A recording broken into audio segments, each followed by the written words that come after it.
Kita mo yung mga pasahero walang masakyan. Tawag ka uli ng isang late na sa trabaho, ihahatid ko libre. Boss, libre sakay. Ay, hindi pala. Boss, ito. Saan ka? Oo, libre. Walang bayad yan, boss. Walang bayad. Nagka-vlog si kuya eh. Saan ka? Hanggang saan ba? Sa? Hanggang saan ba to? I-type mo yung address. Papunta ako school eh. Ah, papasok ko sa school. I-type mo yung school mo.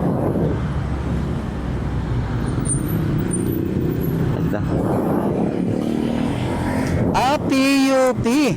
Santa Mesa, no? Ano oras ba pasok, no? Mga 11. Sige, sakay. Ba't libre kuya? Nag-aatid ako rito, sir, ng mga walang masakyan. Eh, kasi marami. Ayun, kita mo, ang dami nyo. Oh. Inahatid ko, libre. Sure kuya, baka kidnapin mo ako kuya. Ha? Baka kidnapin mo ako. Baka kidnapin ka, talaga. Ito, sir, oh. Picture mo lisensya ko. Oh, isend mo na sa mga kamag-anak mo. Sige. Wait lang, pipicturean ko yung camera. Pati yan. Pag kinidnap kita, isend mo yung lisensya ko sa LTO. Libre to kuya. Wala pa naman akong pamasahe. Pag siningil kita, isend mo sa LTO yung lisensya ko, ipasuspinde mo. Sige kuya. Marami akong LTO branch na alam. Hello po. Ang daan... Ano mo kuya channel? Vlogger ka pala. Alin? Anong channel mo? Eto. Okay ka na? Sige po. PUP Santa Mesa, di ba? Opo. Anong course mo? Ano kuya? Statistics. Third year na ako. Statistics. Opo. Math yan.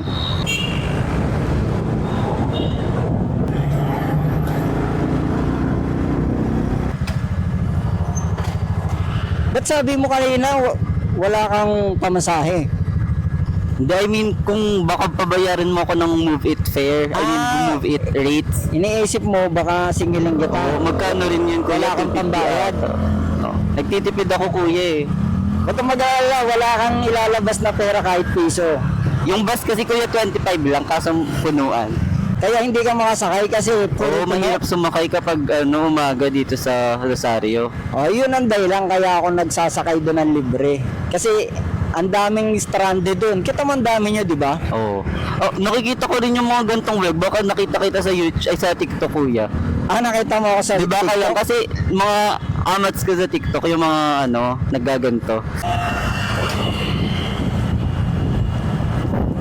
Eto, Santa Mesa na to. Oo.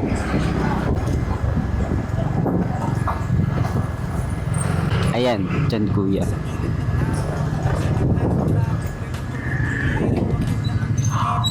Dito ka na? Opo kuya. Yan, hindi kita kinidnap ha. At hindi ako siningit. Naniniwala ka na legit. Legit, i-follow niya po siya. Tapos po yan.